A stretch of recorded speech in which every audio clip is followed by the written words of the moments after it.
Welcome to an episode of Inner Work Guides, Alchemical Gnosis, Yoga of the West. I'm your host, John H. Reed III. Let's get to it. I get asked often, how did I get started in alchemy? How did you wind up a hermetic scientist? After all, you really don't see very many melanated people doing this type of study. At least that's been my experience. I'd say it was a rather serpentine road that led me to the study of alchemy, the Hermetic science specifically. And it went from a stage of innocence through a period of Satanism to finally what I call alchemical gnosis. But let's start at the beginning. When I was a child, I'd say from about the age of 7 up to around 9, for some reason every night I would go to bed and have the thought, God is one, the universe is one, and I am one. And I don't know where this little mantra came from. My family wasn't Buddhist, they're Christian. But for some reason, I just started saying that. And as I would say that and drift off to sleep, I would see these people clad in white. I never could see their faces, just robes, clad in white, in a circle around me. And as I said, that happened for a few years, 2 years or so. And then during that time, I would also wake up at night, or my family would find me in the basement, and I would say, I'm looking for my laboratory. Now, I was always inclined to chemistry and stuff like that, but, I'd be sleepwalking and looking for some laboratory that just was not there. At some time after that, my father became a Seventh-day Adventist, and very fundamentalist view. He changed from the kind of God is love type of thing to the more bombastic, you're the wages of sin are death. And that just didn't go over well with me. I mean, this idea that this supreme being would put you in this environment only to want to have you tempted and go through problems so that if you didn't meet its strict criteria, you would burn to death. And not just burn to death, but, eternally burn to death. That just never sat well with me, even as a child.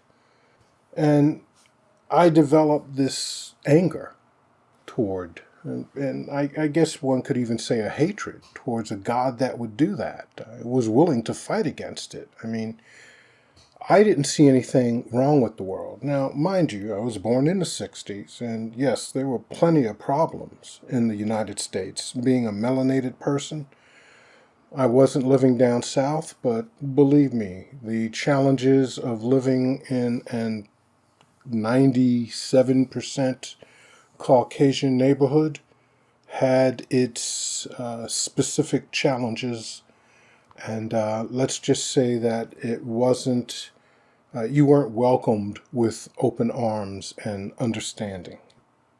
So still, even with that, I'd look out at the world and thought, this is a beautiful place. Why does it need to be destroyed?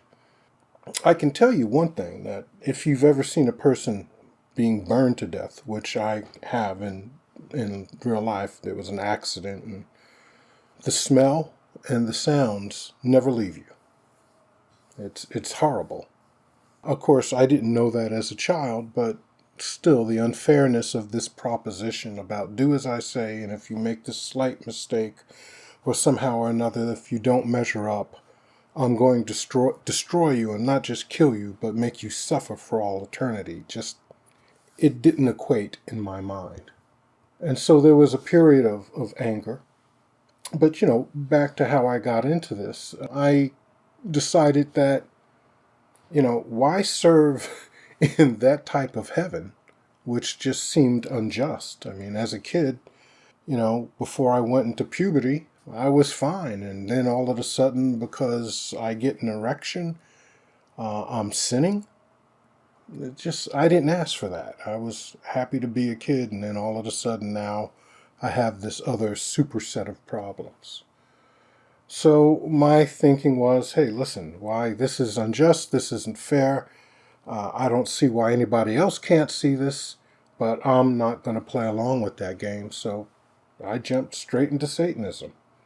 I figured, maybe he had the right idea about rebelling. And so I became proficient in the use of, or let's call it the left-hand path, if you will. Or magic used for selfish and greedy ends.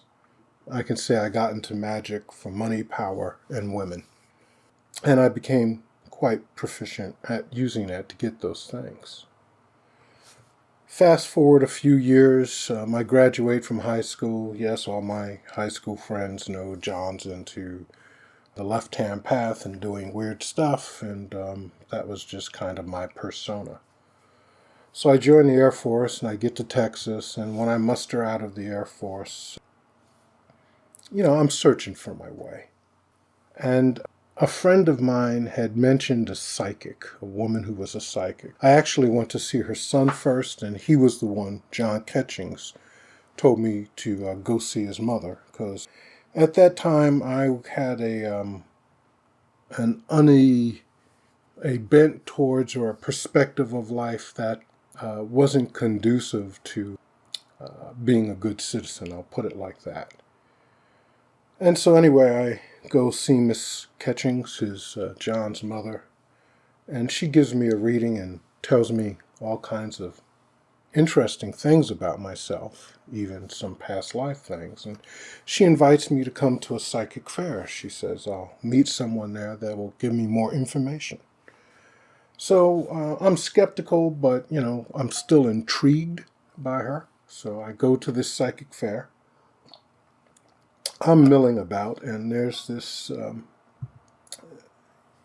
gentleman who's melanated also, that I have a reading, because Birdie is Miss Ketching is just all booked up, and it's hard to get to see her. And this man tells me certain things about myself, and he also says, listen, you're going to become a teacher, and you're going to write. And many people around the world are going to read your words and learn from you. And I'm thinking, man, this guy is full of BS. Nobody wants to hear anything that I have to say, and I don't know anything to teach anyone. I just high school graduate. That was it.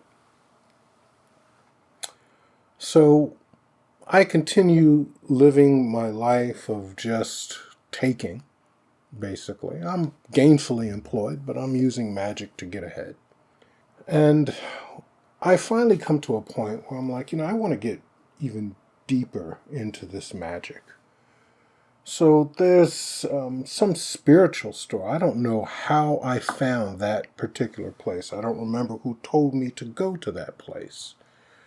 But I remember I walk in, and there's a lady behind the counter. And of course, they sell candles and, different spiritual things. It's a spiritual psychic store. And I asked the woman, I said, listen, I want somebody to teach me more about Satanism. And the woman looks at me, and I can see her eyebrow go up. A female Mr. Spock eyebrow raise. And she looks at me for a second and says, I don't know if I can help you with that, but I do know a man that can help you. And she gives me this fellow's number, and she says he's a magician. So I contact him. And this is the first time that I hear about the Hermetic science from him. He tells me about a man named Franz Barden. I buy some of his books, and lo and behold, I didn't know that you could actually use magic for something good. I thought that it was always just this thing about taking, not doing something positive. After all, I'd been brought up with a certain worldview.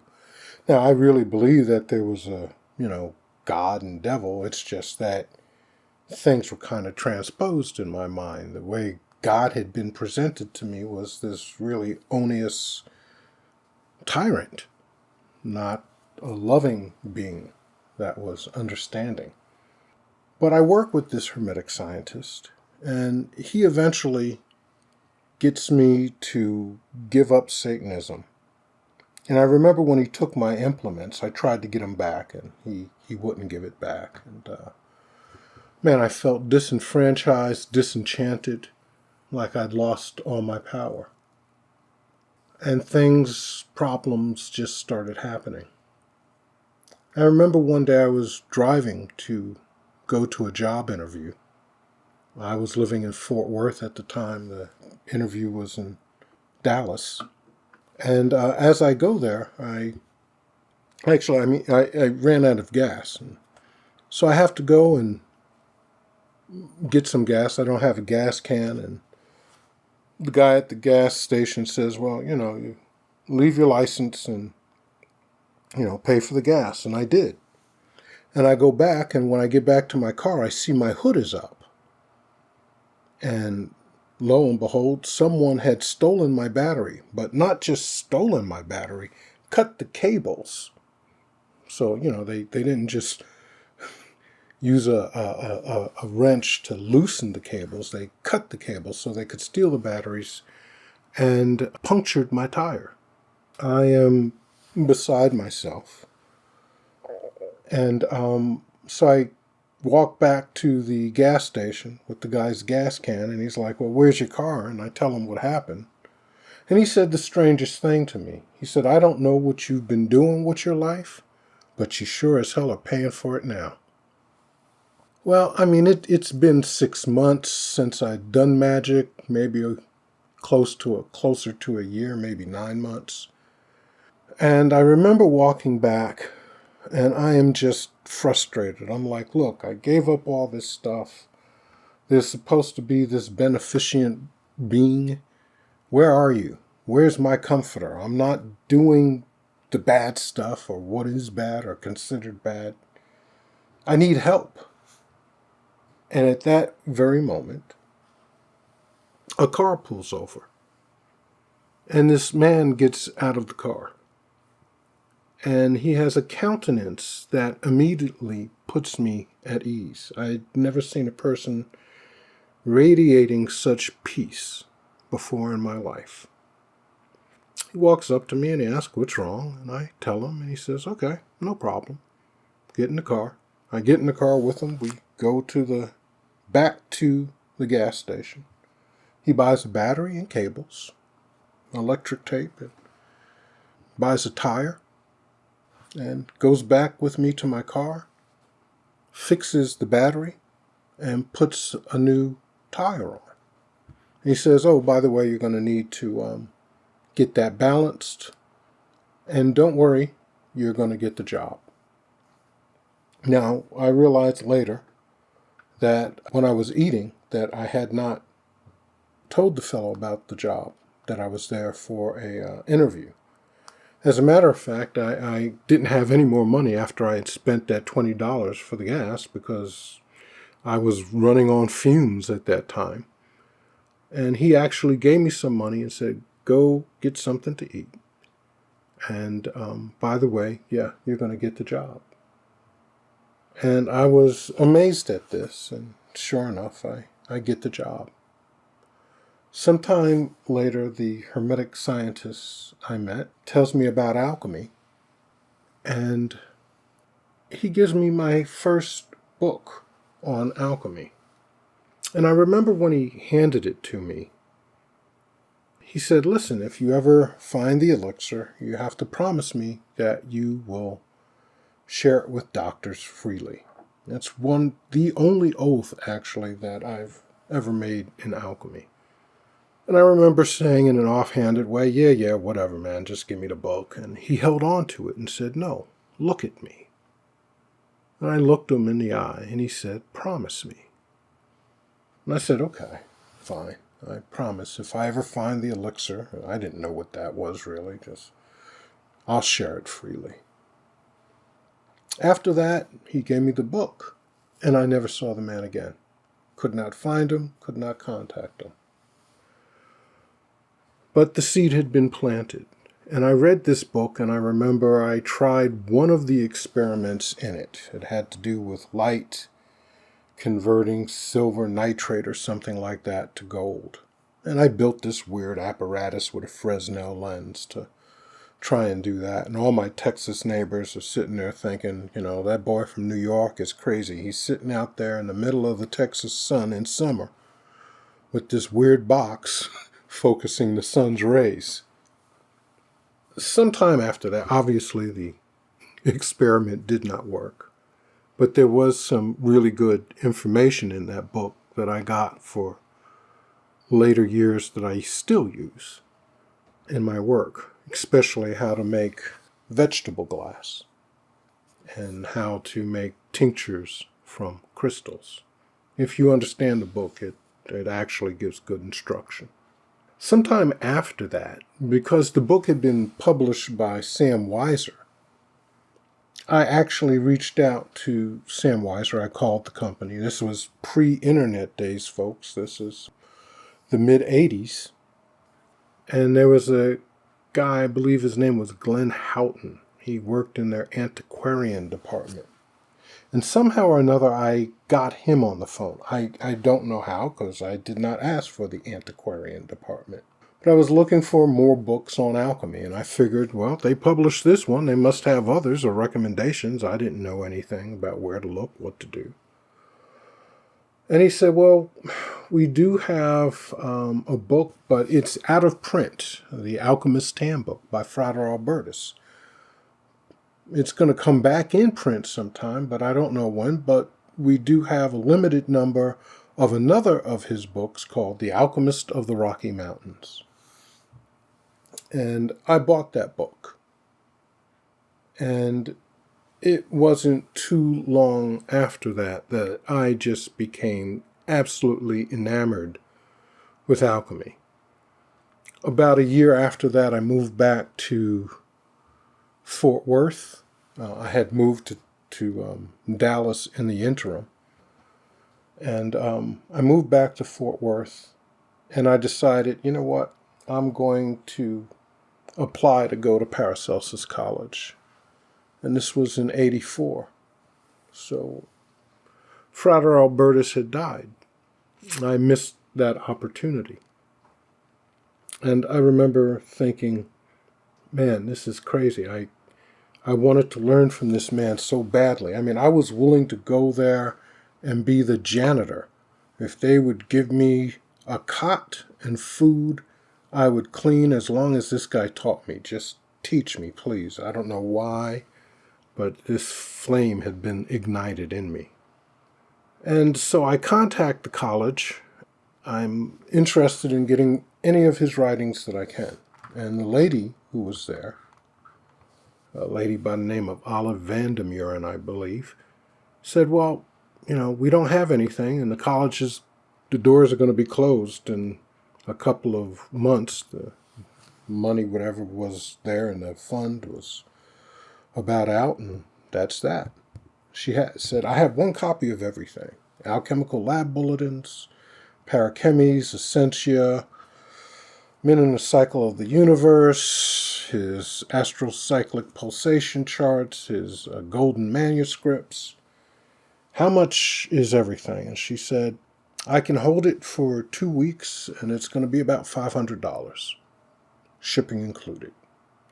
Now, at the time, I was working at a place, and I was making $5.25 an hour. So that $500 was about 2/3 of the money that I took home a month. And I had to make a decision. There was this need to get this. I don't know where that need came from, but I was desperate to get his things. So what can I give up? Well, I was smoking ganja pretty heavily back then.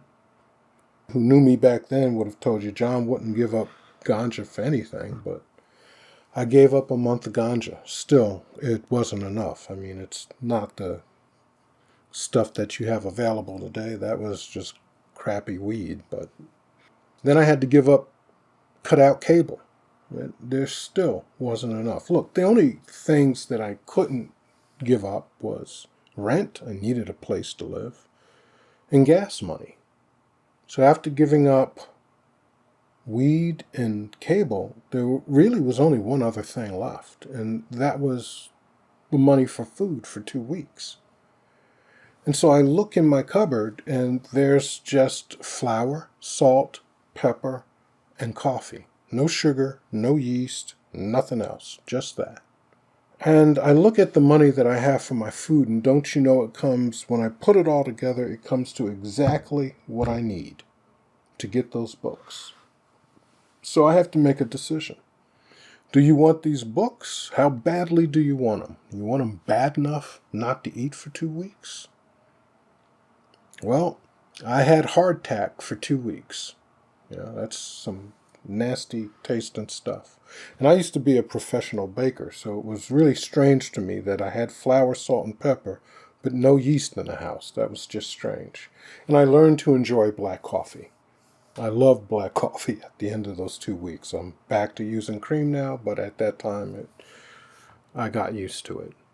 And so I get those books, and they changed my life. I began reading everything that he put out.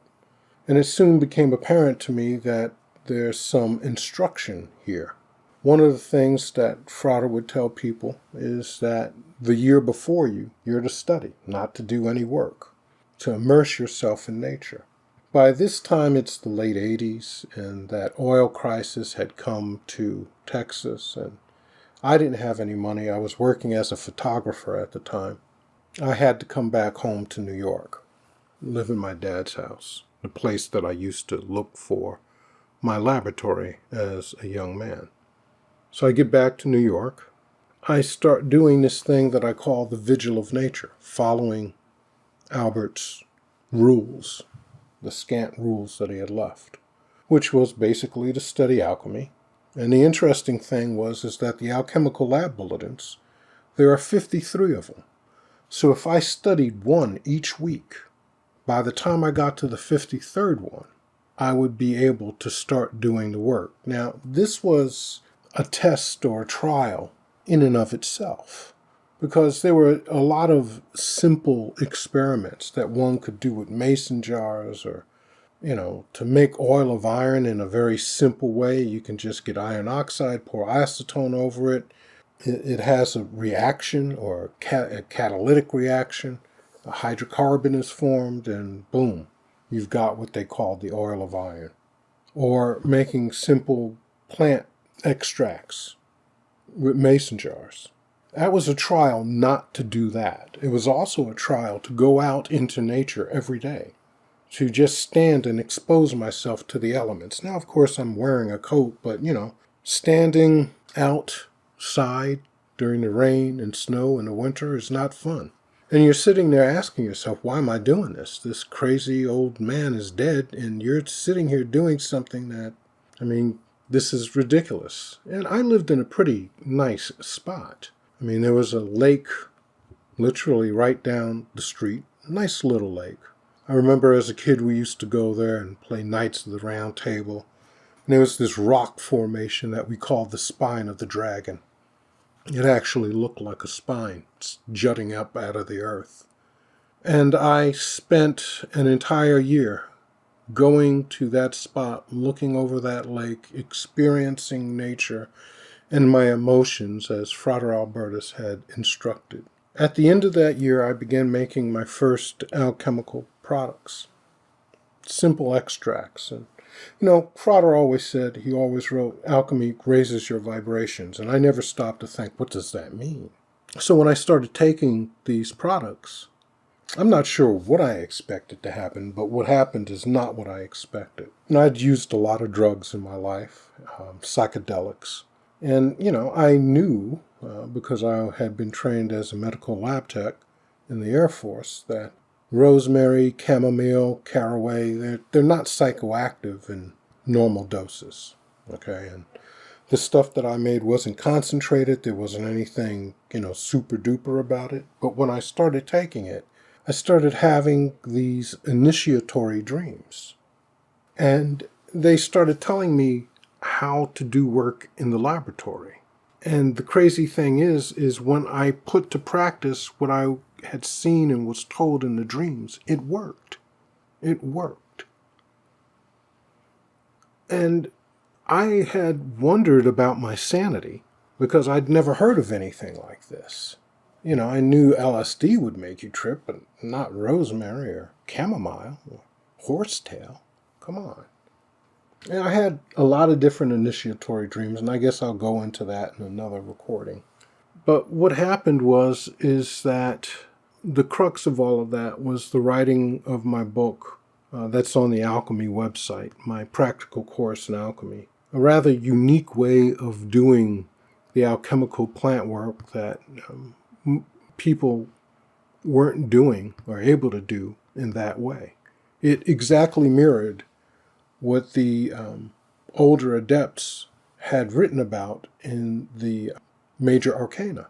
And they always said the small work is an exact mirror, but I'd never seen anyone exactly put it forward the way I did, with the color changes and the matter growing and getting darker and the whole 9 yards.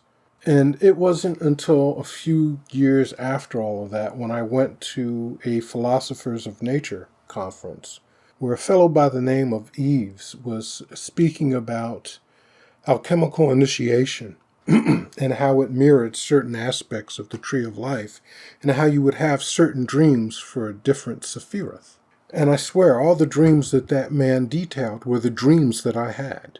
And I realized that this was something rather unique, that I had been initiated into this. Now, a lot of people say, well, I make my basic 7, and it's not just that simple. It's not just making those herbal products. If you'll remember, I said I followed Frater's directions, and that meant going through a period of passivity.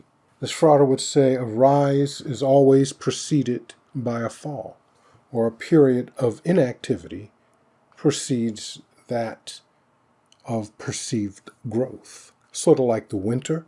It seems like nothing's happening, but the ground is being nurtured, stuff is being broken down, and when the spring happens, everything rises up. And so this series of recordings are going to be about my road to alchemical gnosis, the process that I used that brought me full circle around to a new understanding and a practice of esoteric Christianity.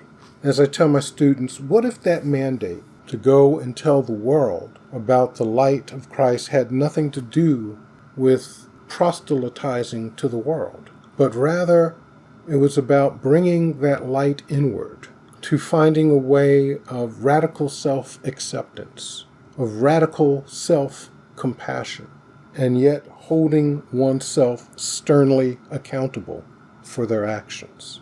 What would happen when you bring that light inward and that internal equanimity is established? What do you think would radiate out from you? And that's what this series of talks are going to be about. What I went through, how I did it, and hopefully how I might be able to help you. Thank you for listening to this episode of Inner Work Guides, Alchemical Gnosis, Yoga of the West. Don't forget to subscribe. Contact me by writing to theinnerworkguide@gmail.com. Go to my website, innerwork.guide. Create an account to get on the mailing list. Read the blog and listen to the podcast. Click on the donate button to support my work.